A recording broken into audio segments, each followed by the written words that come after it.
Battling Legends, Romanian Troops versus the Mystical Carpathian Vampires. October 12, 1914. Post 17. 47 personnel in position. That line opens the sealed file I finally held in my hand long after the mountain had stopped speaking. The paper was thin with age. The stamp from the ministry had been pressed down hard enough to leave a ridge across the margin.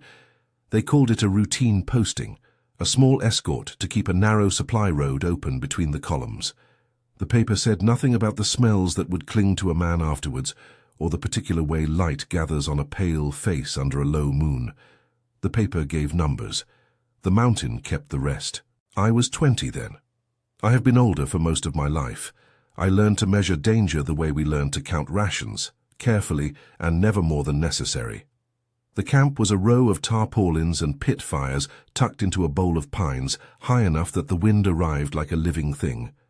Captain Lucian Danila gave his orders with his back to the logs, and his cigarette stubbed out near the rim of his palm. His voice was the same as the ministry's language, clipped, exact, disinterested in drama. Rotations every 4 hours, no firing without direct order, no man to leave the perimeter alone. They are simple constraints.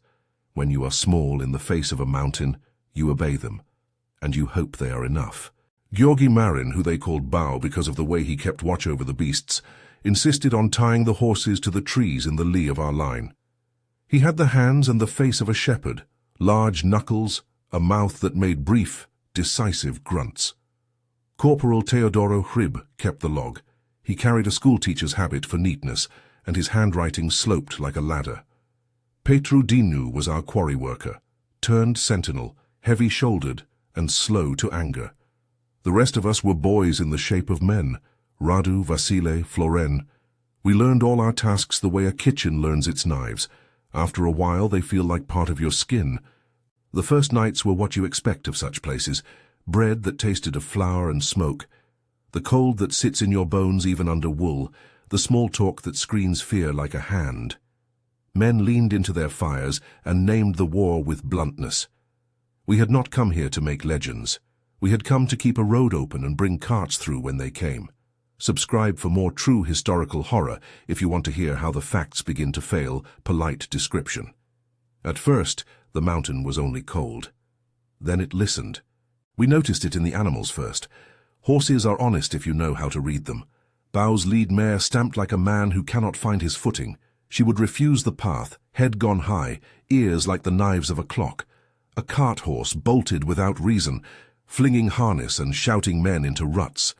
Gheorghe spent an hour that night, calming 3 of them with a rope and a mumbled prayer that was more habit than confession. The logs note these things as if they were weather. Teodoro's notebook is precise in its dryness. He writes with the sort of economy the army rewards. Oct 14, 1914. NE perimeter. 01915 hours. Horses agitated. Acoustic phenomenon. Low rhythmic sound originating from tree line. No visible hostiles. Captain notified. He underlined the time twice. You would think the notebook is indifferent, but anyone who has read it will tell you the underlines mean something. He writes for the record and for his own order of mind, to keep chaos from reaching his fingers. We heard the sound that night. It was not like birds or wind.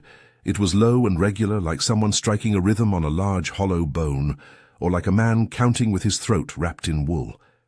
It rolled through the trees in a way that made the pines answer with little sympathetic creaks.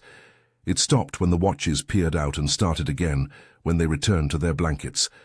I remember thinking, with a soldier's foolish certainty, that whatever made the noise was only a thing, and things can be observed and catalogued.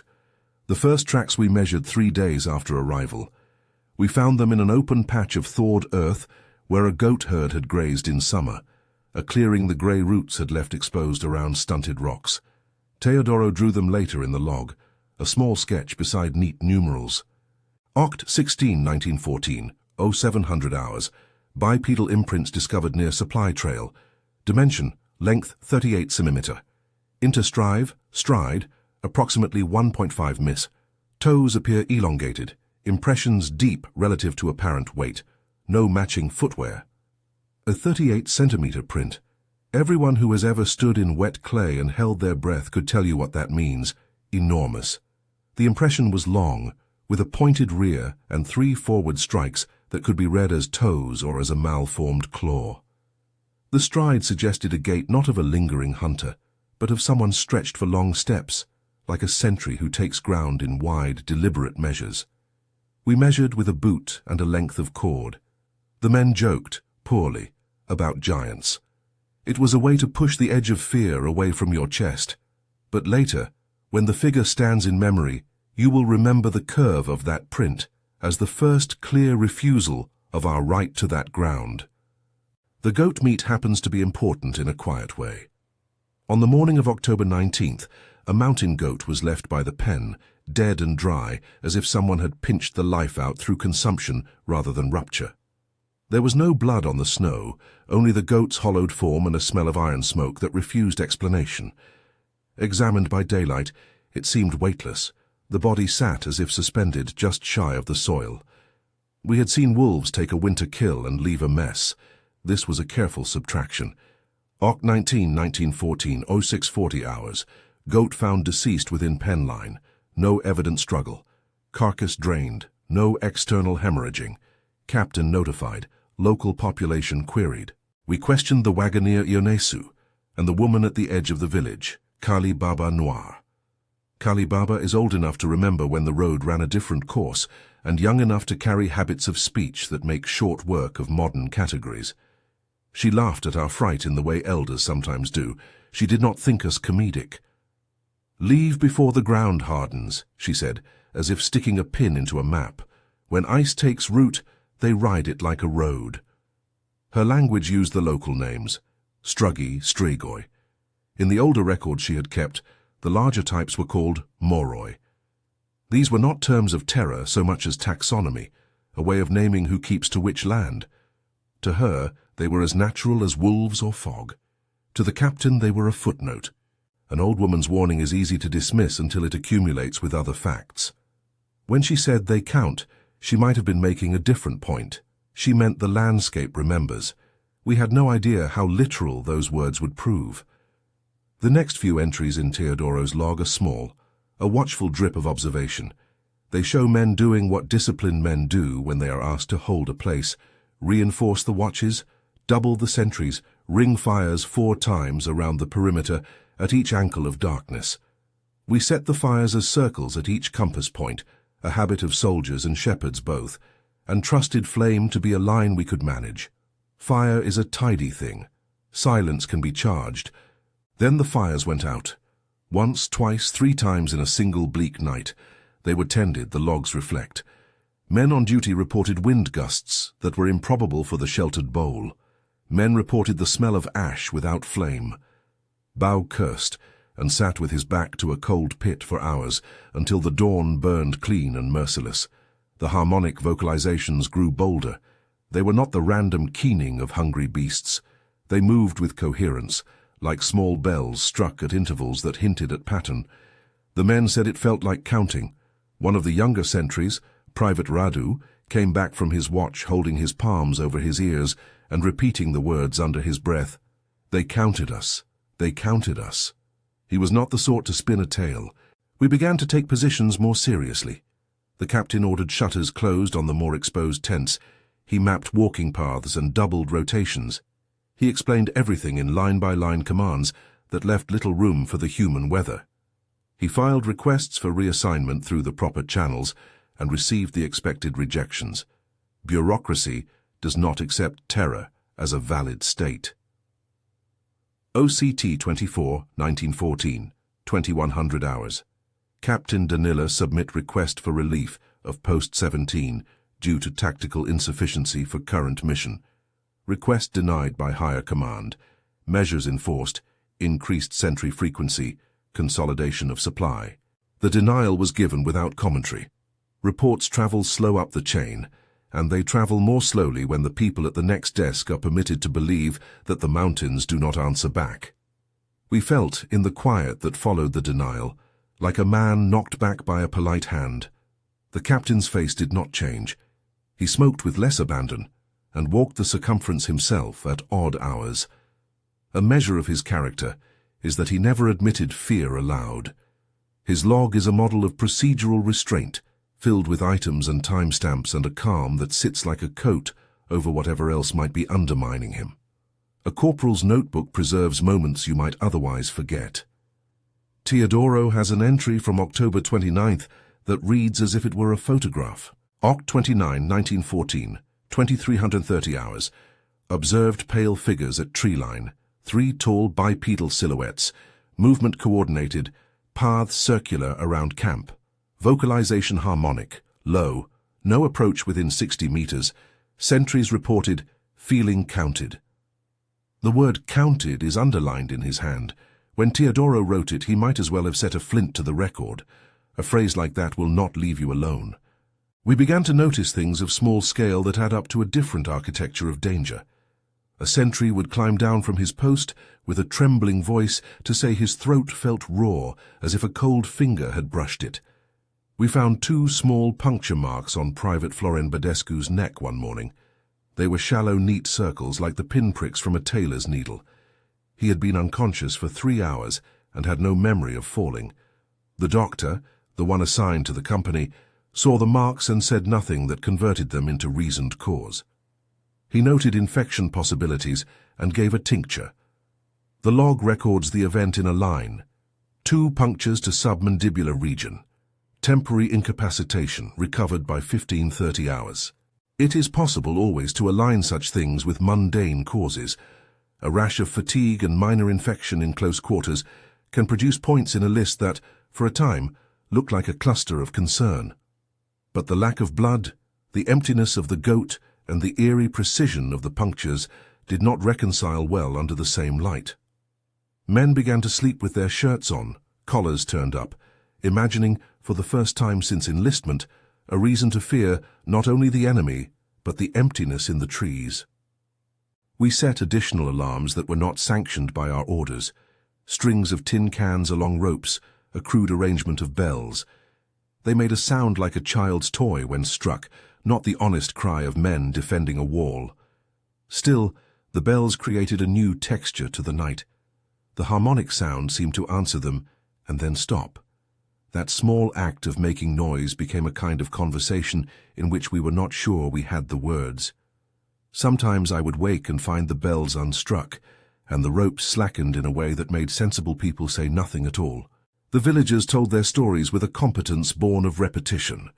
Kali Babanoir's warning had been plain, but another man, a local wagoner named Ionezu, offered a phrase that sounded like instruction rather than superstition.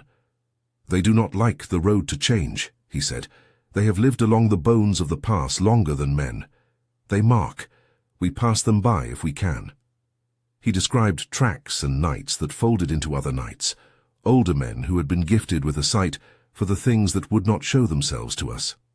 What they called struggi and stregoi were part of a lexicon that belonged to a land that negotiates its borders with bodies and song, not maps. We tried to remain scientific, in the parlance of boys who learn to manage fear with charts. Teodoro took measurements of temperature and depth of the snow. He noted weather changes and phonetic renderings of the vocalizations, as if he were a cataloguer of bird calls. The men took comfort in precise numbers. The numbers do not comfort forever. On the night of November 1st, the pattern changed form. The harmonic sounds that had once circled at the tree line came closer. They were now purposeful in their cadence. Men woke as if from the same dream. There was a sound like soft footfalls on compacted snow that came in a pace not matching any man we had. The voices, if voices they could be called, spoke in intervals that made the hairs on the neck stand up. A watchman swore he heard a counting in low harmony. A voice that was not the wind said quietly, "They counted us." It was a small phrase spoken under a main canopy of trees, but it landed like a ledger settled. Teodoro wrote it in his log with a tremor I have not seen recorded elsewhere. Later, around a fire whose flame was oddly thin, one of our older men, a quarry worker named Petru, whispered a line that nobody would have thought to remember, except that it carried the correct oddness of the moment. It was not curious about us. It already knew everything it needed to know about us. Those words were not an admission of intent. They were an observation. It was an assessment that the mountain and whatever kept its borders had their own way of seeing. The logic of the phrase would trouble us later because it suggested agency without violence, a sovereignty that did not require war. After November 1st, the sentries reported seeing more shapes, pale and tall, sometimes stationary like totems, and sometimes moving with such coordination that one could have drawn arrows on a map and followed their paths. They would move around the camp, skirt the fires, walk the tangents of our line as if mapping the exact placement of men like we might map the posts of a fence. They kept their distance, always beyond the reach of a bayonet, and yet their presence made the line of our courage look thinner than it had after dinner. Captain Danila filed another request in the first week of November. There is a particular cadence to his entries: statement, justification, appeal. He was a career soldier who knew how to argue necessity without emotion. He argued for relief on grounds of tactical insufficiency, given unusual nocturnal phenomena affecting sentry capacity. The ministry denied him again. Higher command determined that the route could not be left unattended, and that we, or someone like us, could accomplish the mission. When bureaucracies make such decisions, they do so with the calm of men who have never had to explain how their men sleep in tents to voices that count. One morning in early November, Petru came back from the outer watch with a face like someone who has counted something and found the total wrong. He carried a handful of pine needles, as if to show they had been arranged. "They make lines," he said. "They walk the same paths even when we change the fires." He placed his palms on the ground and looked at us as if we could see what he had seen. There was no triumph in his telling, only a tired reporting of fact. By mid-November, the atmosphere had knotted itself into a kind of slow terror. We had not lost men. That is essential to state plainly. There were no corpses and no battle-broken tents smouldering with the smell of defeat. What had been eroded was something less tangible, the assumption that a man could simply stand where he pleased and assert that place belonged to him. The mountain was a patient tenant. Our presence had an expiration stamped on it that no authority would see fit to explain. Teodoro's entries become shorter as the days flatten. You can read exhaustion between the lines. He records temperatures with clinical speed: 8°C at dawn, wind chill making exposed skin raw. He records watch changes and the oddities with the same impartial tone. Perimeter fire extinguished 3 times during 0200-0400 hours, cause undetermined. It is worth saying in a measured way that none of us went about naming them at first. We used the terms because locals did.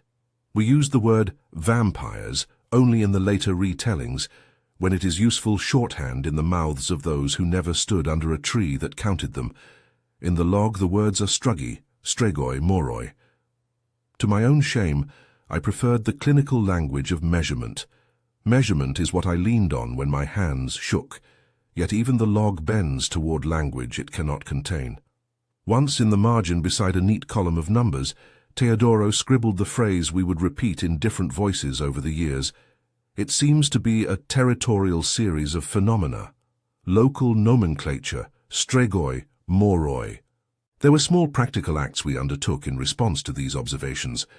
We rerouted the supply line a little further from the tree line when the carts came through in daylight. We placed the more vulnerable men closer to the fires, closer to each other. Captain Danila sat with the maps at night and drew circles and arrows and ruled out contingencies. He did not panic. The man was made of procedures, but there was a minute in which you could see him become a soldier, doing the things soldiers do when they are offered evidence their manuals did not consider. He began to weight human life differently against the mission. By the start of November, the men were frayed. Sleep came in stabs. Boots would be found left mid-step where their owner had stood to listen. The stories the villagers told crept into the camp like the cold, small elements that left residue. Kali Baba told of animals that refused to pass certain ridgelines because the air there tasted different. She told of a grandfather who once put salt in the corners of his door and swore he felt less watched. We tried those old customs the way you try a new coat, experimentally and without hope. When a man returns to you after a watch with the same sentence in his mouth, "They counted us," it becomes harder to maintain an attitude of dismissive empiricism. The counting is a new fact. To be counted implies a ledger. Once you are in the ledger, what recourse is left to your motion? The rest of a soldier's life is built on motion. Movement is what separates the living from what stasis permits. Here we were being observed by presence that preferred our stasis. There is a record, the one the ministry sealed away for decades, that shows just how cleanly a military mind tries to tidy the unknown. Someone in the ministry took our reports and turned them into paragraphs of tactical language. Where we remembered fires going out and animals refusing to step, they wrote unusual environmental factors affecting equipment. Where we wrote of wide footprints, they made a parenthetical, possibly crude human footwear. That sealing was a bureaucratic act that has the effect of both protecting men and erasing the shape of fear. Even now I prefer the ink on Teodoro's pages. It is ragged, but at least it admits what it does not know. One clear night in early November, not yet the night the figure walked into the camp, but an earlier one, both the captain and several of us observed a pale shape step briefly into the periphery of our light and then retreat. It came without the drama of violence. It had size and a sort of stillness. Its eyes, when the moon caught them, were an amber quiet, not a fury. The shape did not run. It measured. In the firelight it was the color of boiled milk. The men who saw it did not speak of it with the bravado of folklore. They wrote about it reverently, as you would write about an inconvenient weather system. Teodoro's log captures a moment that might otherwise be turned to legend if retold by a drunk. He writes, Nov 4, 1914, 00:10 hours. Single pale figure observed entering fringe of camp light briefly. Estimated height 2 mim. No overt aggression. Eyes reflected amber in firelight. Subject withdrew without markings of haste. The words are straightforward. The oddity sits between them. The figure's withdrawal is the part men will gossip about, but I want to insist on the simple fact recorded here. It left. It was not in our tents. It did not take a man. It did not break a bone. It merely stepped inside the edge of our claim and left as if to remind the paper of the ledger it kept. We reacted in the only way men who still believe in order can. We strengthened watches. We held the line. Captain Danila requested to reposition the perimeter. He wanted a wider berth from the tree line. He was denied.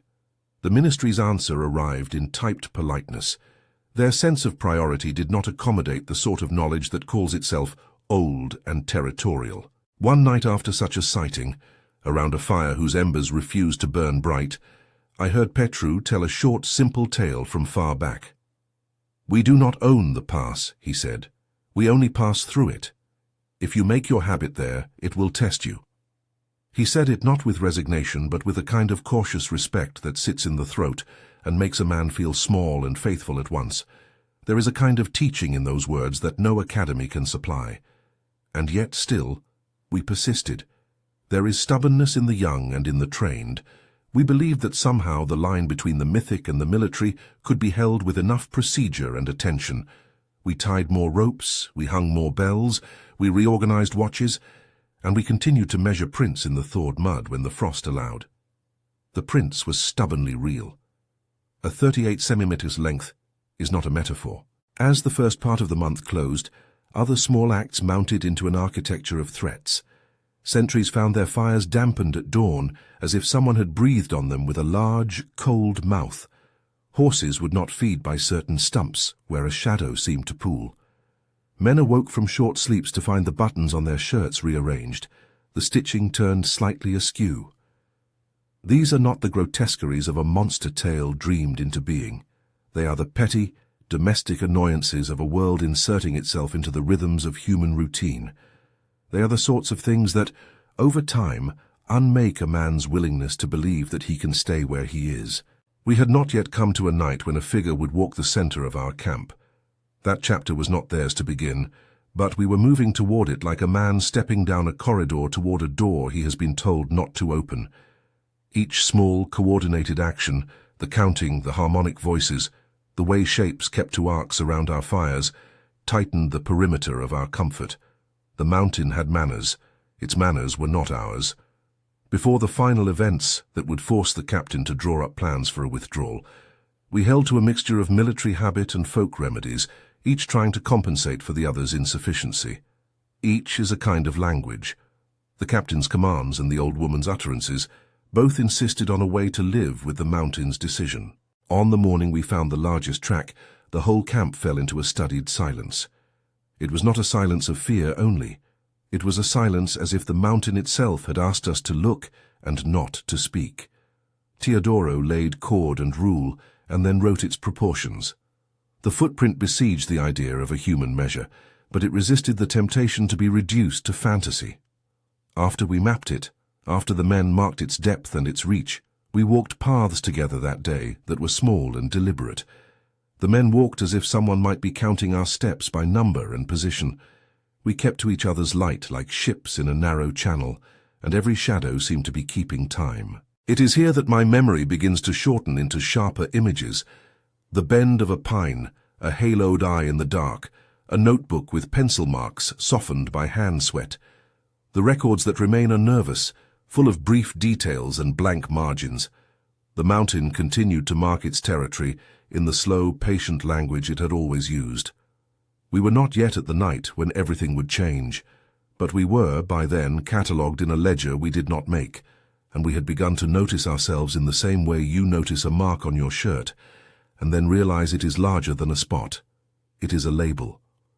We measured prints, we listened to counts, and we learned to read a land that had, for a long time, been writing the same story long before our ink came near. The captain ordered one more round of fortifications that week. He paced the perimeter with the kind of deliberate calm that is both an act of leadership and a barrier against panic. He did not say aloud that he felt outmatched. He did not need to. The log shows only his measures and the times he signed his name. The men signed their duties with the same small protests wrapped in obedience. By the time we finished those preparations, the mountain had already begun to teach us in another way. It taught us that it will permit you to leave. It teaches you the shape of retreat in the stretch between one night and the next. The permission is not generous. It is conditional and procedural and demands a ledger. In the hours before dawn on a day near the middle of November, as the wind put its palm across the firelight and the pines answered with a long, thin rustle, I found myself standing at the edge of the camp, boots sunk a little in the frozen soil, and thinking of the way Teodoro had underlined the sentence in his log, "They counted us." It is a phrase that lodges, patient and small, like a seed. You carry it with you and it grows in ways you cannot control. We had not yet been forced to choose between our orders and our survival. We were still cataloguing, still measuring, still hoping that measures would mean the mountain might exceed. The ledger remained open. The mountain, patient as an old steward, continued to write. The night it came into the camp is carved into my memory, the way a frost carves a pattern into a window, slow, patient, and impossible to wash away. We had kept the fires as small as the captain allowed, 4 points around our circle like a clumsy compass. Men lay wrapped in greatcoats and canvas. The wind moved through the pines like a file. Teodoro's last entry before the hour, I remember, reads like a ledger paused. November 14, 1914, 150 hours. All watches nominal. Perimeter fires established. Wind, NE. Temperature, 10 degrees C. There is a blank after that line in his book where his hand hesitated, and then one more short note. November 14, 1914, C. 2:45 hours. Singular pale subject observed within camp. Subject circumnavigated central ring, pausing near blanketed personnel. No overt aggression. Captain awake. The words are straightforward. They do not make more of the night than the night made of them. What haunts the page is the silence between them, the part he could not ledger, and the part I have carried. It entered softly, the way a shadow steps from another room. At first it was only a suggestion at the edge of the firelight, a taller darkening, a curvature that did not bend like a man's shoulder, a movement that took up ground in wide, economical steps. Then it came fully into the circle, more massive than a person in a field coat, the skin the color of boiled milk and quiet as old bone. It stopped in the space between two sleeping men, as if the chosen gap were deliberate, not random. The firelight found the hollows beneath its cheek and caught its eyes, amber, slow, not burning but reflective like peat smoked in a kiln. No one shouted. Shouts carry badly in pines. They also invite things to notice you. Captain Danila himself was awake when it crossed the ring. I saw him standing where he always stood, out of ceremony and out of habit, a figure barreling against whatever oddness we had been given with the tools of his trade. He watched it, the way a man watches a horse he means to take into custody, with the calm of someone who believes observation is the beginning of containment. For a long measure of seconds, nothing happened. The subject stood in that hollow between men, looking, and the place where it rested seemed like a coin dropped and left there to mark us. I felt, absurdly, that it might have been checking names from a list it kept tucked in the air. All at once the harmonic singing we had heard at the tree line resolved itself into a pattern, a cadence that made no demand but sounded like a ledger being read. It was then, Teodoro said, perhaps to himself, perhaps in a thin voice intended for the log, "They counted us." I have been asked by men who prefer conclusions whether it touched anyone. No. It stepped among sleeping forms and did not pause to choose. It inspected or arranged or simply registered. Whatever the act, it carried no raw violence. It left the same way it arrived, without haste, as if the economy of its movement were a form of courtesy. It walked back to the tree line in the same wide measures suggested by the tracks we had measured in the thaw. At no point did it hurry. At no point did it seize. It did not take. It did not break anything we could point to and read as proof. The absence of violence becomes, in a way, a worse kind of evidence. If a thing crosses the line with the ease of a man on a road and leaves no mark beyond its passage, how are you to name its sovereignty? The captain did what the captain had to do. He ordered immediate consolidation of the camp. He moved men to cover the inner ring. He walked that pale path with his boots to make sure the imprint of a measured mind could be found alongside the imprint of a different will. In the log his language was exact. Nov. 14, 1914, 0305 hours, unauthorized subject intrusion within perimeter recorded, no casualties, tactical withdrawal ordered to preserve personnel and mission continuity, detachment to break camp at first light. He wrote as though the words could convert experience into policy. The formality of his notation was not false. It was necessary. We are soldiers first. Even when the mountain reforms what counts as risk, we keep our ledger. We broke camp at dawn, but not with the chaos of a rout. The captain insisted on measured haste. Tarpaulins were lashed, fires banked, animals led, and then walked away in lines that might have been mistaken for routine if one had not known the nights that led to them. Men moved with a narrow, hollowed-out calm that I have seen in other retirements of exhausted units, an absence of bravado, a busy, small etiquette of packing, so the ground would notice nothing more than the weight that left it. Before we left, Kali Baba Noir came up the slope to stand at the outermost reach of our line. She did not call out or ask us to wait. She simply looked upon us, and then looked at the pines, as if reading a margin note. The captain stepped forward and offered her the small courtesy of a nod. She accepted nothing, and then she said a phrase that has the bluntness of an old saw. "They will allow you leave, because you asked in the proper way, but the leave will not undo the counting." Her eyes were like bone glass. I think she wanted to tell us that the mountain's accounting was not punitive in our terms. It was procedural. To accept the leave was to accept a judgment that had no malice in it, only the cool logic of a thing that maintains order by marking occupancy. We left the pass on foot at first, then with the wagons that had been discreetly rerouted for the daylight hours. We walked as we had stood, together, enclosed, protective of one another's light. The return down the ridge felt like slipping from a room where someone had been using the furniture and had carefully arranged it before leaving. The men talked little. What talk there was stuck to the practical. Salted meat, patching harnesses, the timetables for the next post. The personal edges of fear dulled as we moved down into the valley, but not entirely. There are fears that will not be walked out of once they have been counted. The village received us with the competence of people used to weathering storms of other kinds. Ionescu watched the column from a ridge and did not feign surprise. He had that look of a man who reads weather as argument. Kali Baba stood at the edge and spat into the dirt as if she had just settled accounts with something. The elder, a thin man named Stan, came down to meet us and held the captain's hand like an offer of kinship. Stan's greeting was measured and plain. No tears, no proclamations, only an assessment that recognized the social rhythm. "You have been permitted to leave," he said. "That is as much as one can ask." We filed reports in the village administration as required. The captain sat across from an official who had the bureaucratic softness of much paper and few certainties.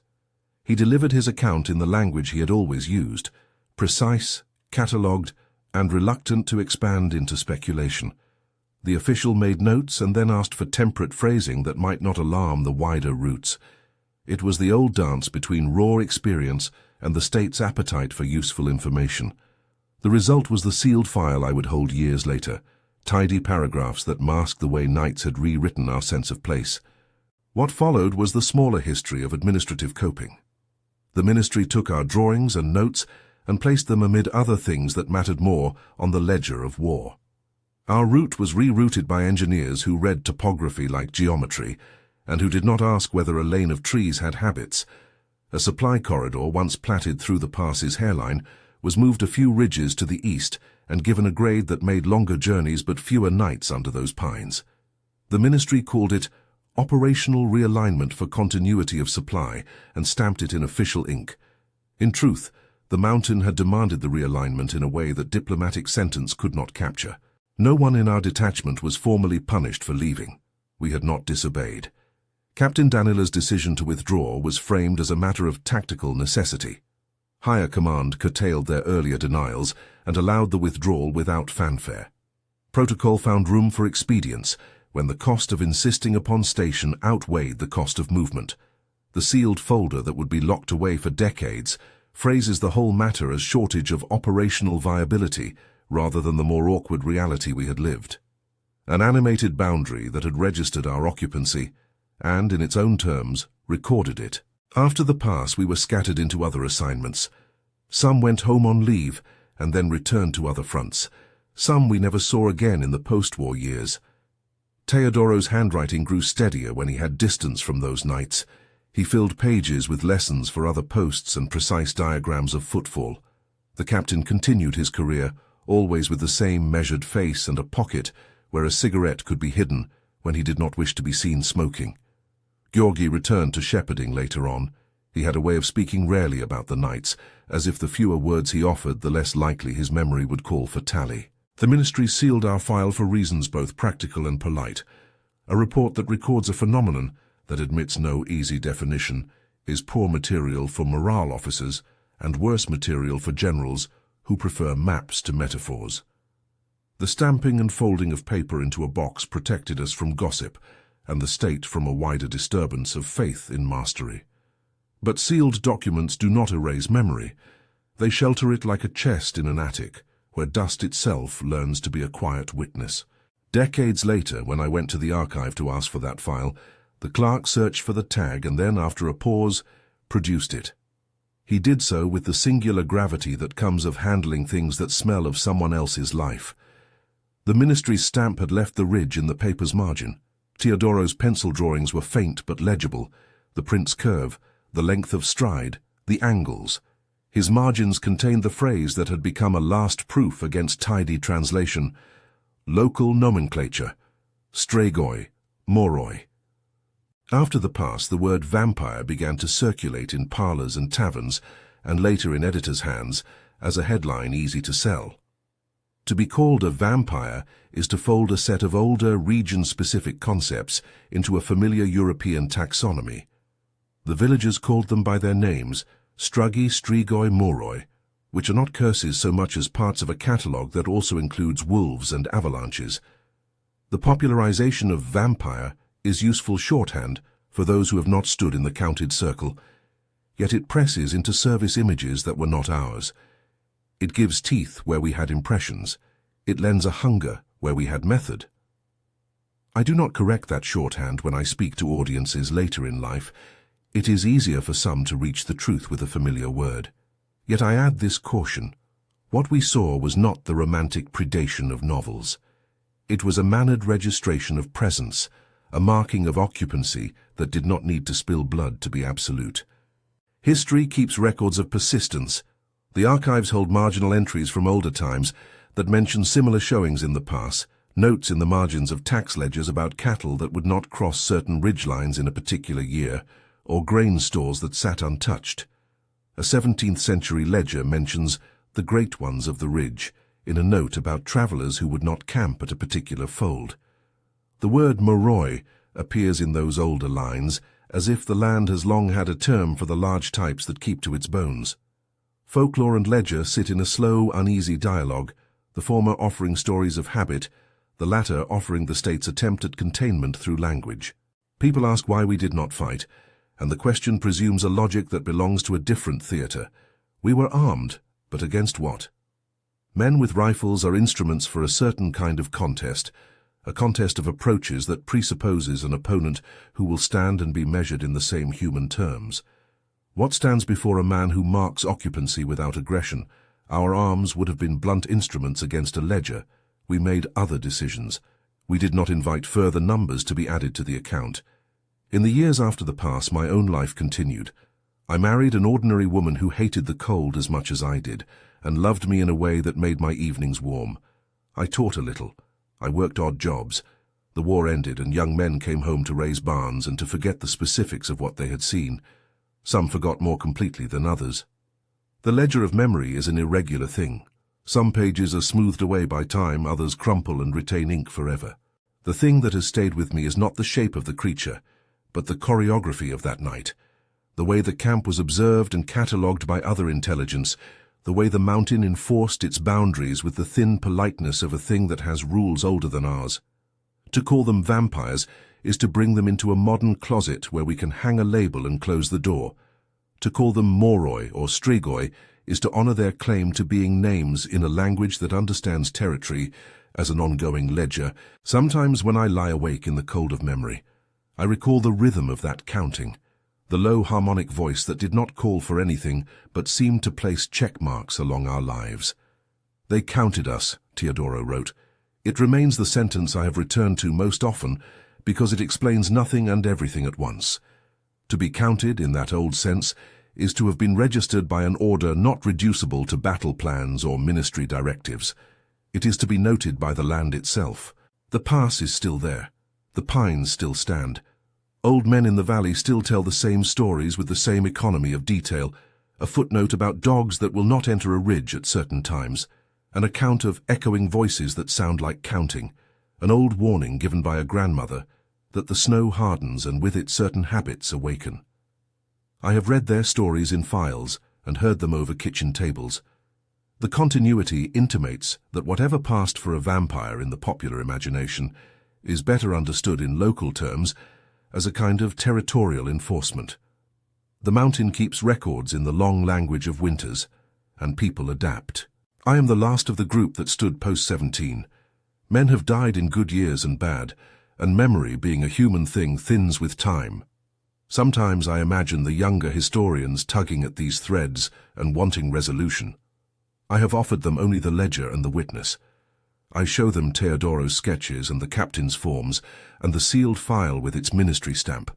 They read the words and press for closure. I can only repeat what the men told me and what I filed in my own retelling. We were counted. We were permitted to leave. The road was moved. If there is mercy in any of it, perhaps it sits in that permission. The mountain does not seem to hunger for the shape of men. It seems to prefer its own boundaries intact. We were visitors who overstayed by habit, and we were let go. That does not make the counting less real.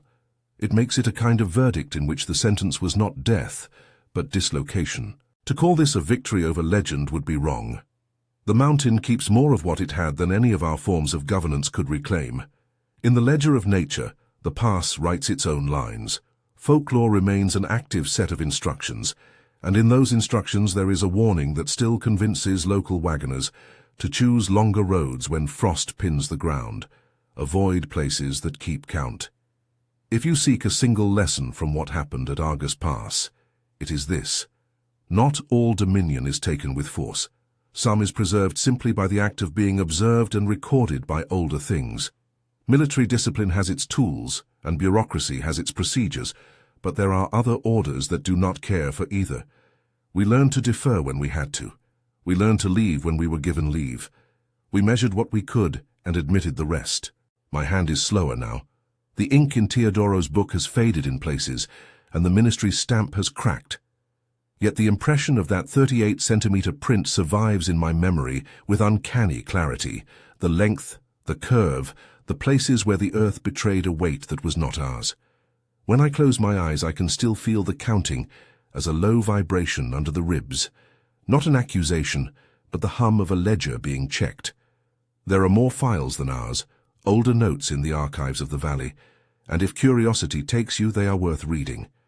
I have spoken to men who claim similar observations at other ridges, who use their own words and local names to make sense of them. The terminologies shift and the pattern does not. The mountains keep their accounts, men pass through and are recorded. If you have come for a simple monster, you will be disappointed. If you have come to hear what a disciplined unit did when confronted with evidence their manuals could not govern, then the record is clear. They measured, they stationed, they fortified, and when the mountain's ledger insisted, they left. In that quiet obedience there is an unexpected honor. To survive without conquest is sometimes the only moral plan available. There are not many things left for me to say beyond the papers, and what my memory can still render in reasonable sentences. I keep Teodoro's copy of the log in a chest at home. Once a year I open it and read the entries aloud to remind myself how cautious language can be when it carries truth. The line I return to most often is the one underlined in his hand. They counted us. We named them with the language we had, Strigoi, Struggi, Moroi. Others have called them vampires and attached to them a set of tropes and half-truths that make for good stories. Whatever the name, the fact remains. The mountain keeps its own ledger. It will continue to count. It will continue to be indifferent to the categories of human fear. Men will keep moving through its folds, and sometimes, when they do, they will be registered. If you would like to see the sources that informed this account, the copies of Teodoro's sketches and the ministry notation are listed in the description. There are older ledgers in the regional archives that reference the Moroi in lines as matter-of-fact as taxation records. If you found this worthwhile, you may also find the neighboring episode on Carpathian border tales illuminating. We were granted passage away from the pass. For that small mercy, I have lived long enough to tell this. The mountain remains. The pines keep their count.